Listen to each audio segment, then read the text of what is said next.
नमस्कार, आप देख रहे हैं नवतेज टीवी और मैं हूं आपके साथ सुरेंद्र सोनी। मध्य प्रदेश में भले ही सावन का महीना बूंदाबांदी के साथ खुशनुमा हो गया है, लेकिन प्रदेश की सियासत के कद्दावर नेता अपना तेवर बदलते हुए नजर आ रहे हैं। भाजपा प्रदेश अध्यक्ष सीपी जोशी ने अपना सियासी गियर बदल दिया है। हालांकि कांग्रेस के दिग्गज बयानवीर गोविंद सिंह डोटासरा ने भी अपना गियर बदला था। प्रदेश में काफी दिनों से डोटासरा भजन सरकार पर आक्रामकता दिखा रहे थे। खैर, बात चल रही है सीपी जोशी की। हालांकि अमूमन सीपी जोशी बड़े शांत, कूल और सहज नजर आते हैं, लेकिन अपना सियासी गियर बदलने के बाद प्रदेश की सियासत ही नहीं बल्कि सीधे राहुल गांधी पर निशाना साधते हुए भी नजर आ रहे हैं। राहुल गांधी पर आरोपों की बारिश भी कर रहे हैं। वहीं सीपी जोशी के आरोप भी बड़े आक्रामक हैं। राज्य ही नहीं बल्कि केंद्रीय स्तर की पॉलिटिक्स में भी जिन बयानों से भूचाल ला दिया जाए, वो केंद्रीय स्तर को प्रभावित किया जाए, ठीक वैसे ही बयान सीपी जोशी देते हुए नजर आ रहे हैं। राहुल गांधी का नाम लिए बगैर ही सीपी जोशी ने कहा था, गौ मांस खाने वाले सदन में महादेव की तस्वीर लेकर आते हैं, तस्वीर दिखाते हैं, यह बर्दाश्त नहीं किया जाएगा। हालांकि बयान बड़ा चर्चाओं वाला है और इशारों ही इशारों में राहुल गांधी पर निशाना साधा था। लेकिन इस बयान के बाद सवाल ये उठ रहा है कि सीपी जोशी इस बयान से अपनी सियासी जमीन खिसकने से बचा रहे हैं। क्या उन्हें अपनी कुर्सी गंवाने का डर है? इस बयान के पीछे छिपी सियासत सिर्फ इतनी सी है कि अब सीपी जोशी की संगठन और पार्टी में अपनी नौकरी की चिंता सताने लगी है। सियासी गलियारों में चर्चाएं तेज हो गई है कि क्या सीपी जोशी के प्रदेश अध्यक्ष पद से विदाई होने वाली है।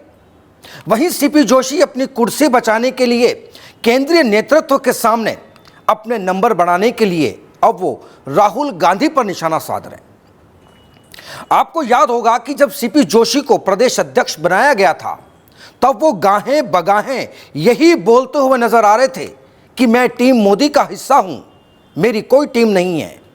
इसलिए राहुल गांधी पर दिए गए बयानों से मोदी, शाह और नड्डा की नजरों में फिर से अपनी सियासी ताकत सीपी जोशी दिखाना चाहते हैं।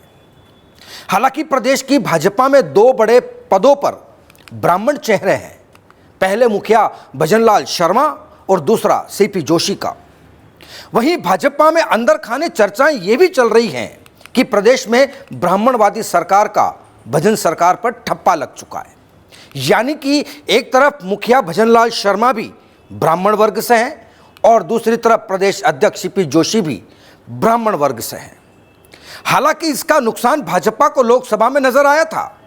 वहीं अब फिर से 5 सीटों पर होने वाले उपचुनाव पर भी नुकसान होने की आशंका है। प्रदेश में आदिवासी समाज की ओर से भील प्रदेश की मांग उठने पर भी भाजपा को नुकसान की आशंका बन रही है। वहीं आदिवासी वर्ग की भाजपा के प्रति लगातार नाराजगी बढ़ने लगी है, चाहे वो मदन दिलावर के बयान पर हो या फिर कुछ और। अब भाजपा के लिए नाराजगी का इलाज ढूंढना भी घास के मैदान में सुई ढूंढने के बराबर है। इन तमाम तस्वीरों को देखने के बाद प्रदेश अध्यक्ष सीपी जोशी को आभास हो रहा है कि अब कुर्सी खतरे में है। वहीं सीपी जोशी साहब को डोटासरा पर हमला बोलने की बजाय वो राहुल गांधी को याद कर रहे हैं। अगर राजनीति के रंग से देखें तो सीपी जोशी का रंग संगठन और पार्टी में फीका दिखाई दे रहा है। हालांकि भाजपा अब पूरे प्रदेश में हिंदुत्व का सहारा लेकर अमली जामा पहनाना चाहती है, लेकिन सियासी पंडितों का कहना है कि एक म्यान में 2 तलवारें कभी नहीं रहती है। यानी कि अब प्रदेश में 2 बड़े ब्राह्मण चेहरों में से एक चेहरे को हटाने की कवायद तेज हो गई है। यानी कि अब सीपी जोशी की कुर्सी डगमगाने लगी है।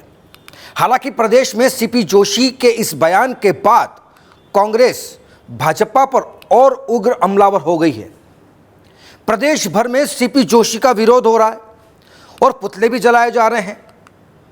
वहीं अब सवाल यह है कि जिस राह पर सीपी जोशी चल रहे हैं, वो राह भाजपा के लिए कोई बड़ा संकट ना बन जाए।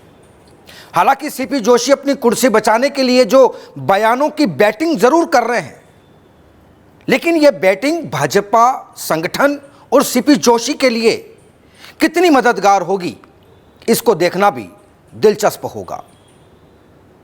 आज के लिए बस इतना ही।